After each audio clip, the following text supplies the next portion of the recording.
Tristan! Tristan! Ano po yun ba? Ang kalat-kalat ng bahay.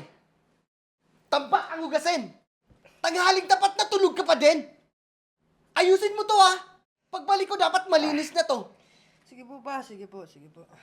Tatamad-tamad.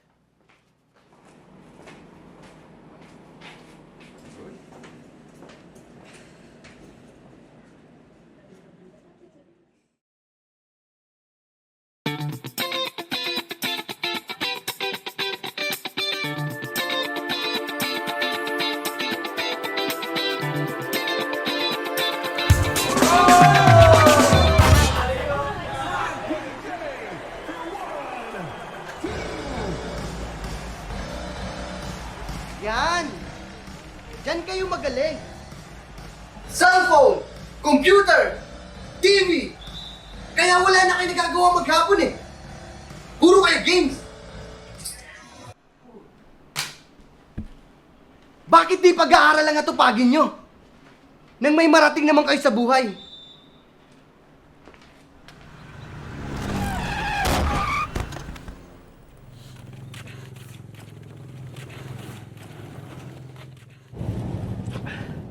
Anong nangyari dyan? Ay, Tristan! Ikaw na naman! Halika nga! Pa, masakit! Tigas kasi ng ulo mo! Masakit pa! Sabay na!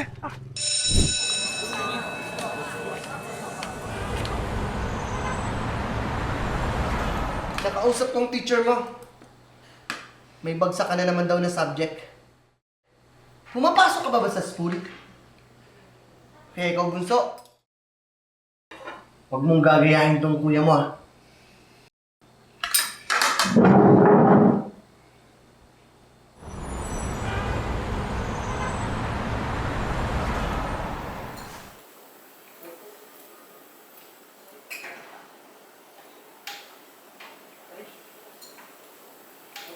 Oh, anong nangyari?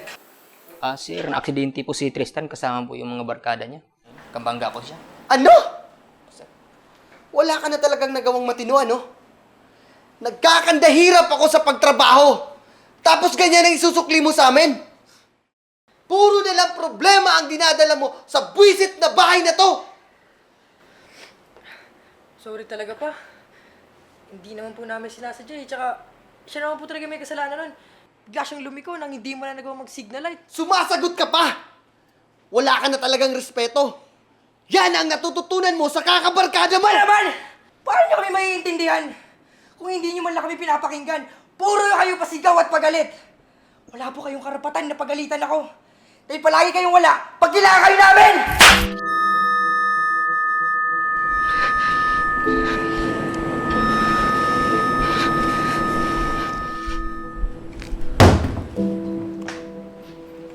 Ano? Maglalayas ka? Sige! Tignan natin kung saan ka pupulutin.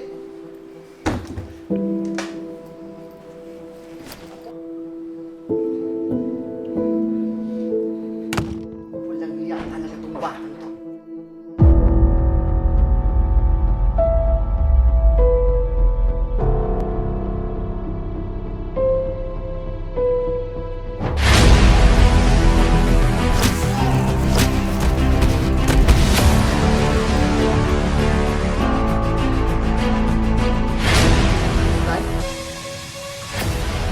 Stan! Stan!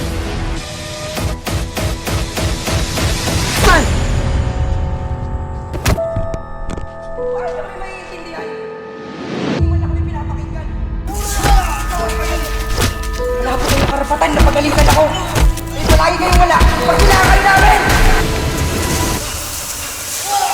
Wala po kayong karapatan na pagalitan ako. Puro na kayo pasigaw at pagalit! Puro na kayo pasigaw at pagalit! Hayaan mo na yan, anak. Patawad sa mga nasabi ko. Ayoko lang na mapahamak ka.